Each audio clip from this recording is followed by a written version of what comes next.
number one is going to be LNDsRargef versus RadNickski, and it's going to be a fantastic lead for Rad as in comes the safe swap Guzzlord, and now comes the Empoleon. Empoleon going to resist all this Dragon Tail damage, but Brutal Swing is going to be neutral. Yeah, pretty neutral matchup here. It actually is kind of stat dependent who wins the zero shield situation. Looks like that might have been a charge attack priority with RadNickski's Empoleon beating out the Guzzlord there.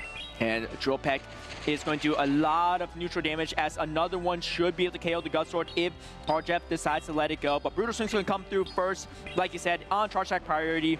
Empoleon going to win that in this head-to-head situation. One move away, and Harjef opting for the Dragon Tail instead of throwing right away, so now he's going to spend his shield just to ensure that he gets that Brutal Swing.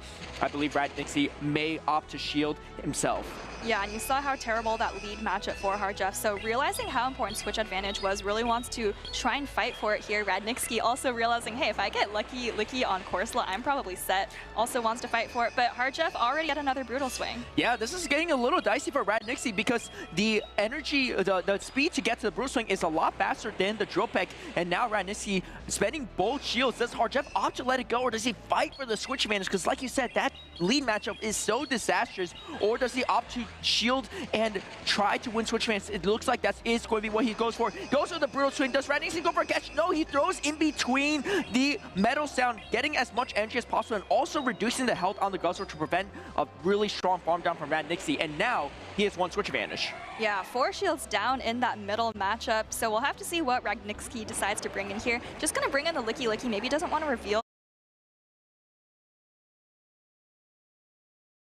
that Gastrodon quite yet, and Harjef committing to the slightly harder hitting Sludge Bomb here. This is still a pretty good situation for RadNickski because you can still do some damage into Empoleon, right? And Gastrodon is not terrible into Galarian Corsola, so even though Harjef gets the switch advantage he wants, he is now behind quite a bit of energy for this Licky, and if RadNickski pivots over to Gastrodon, he can do a good chunk damage with those Mud Slap.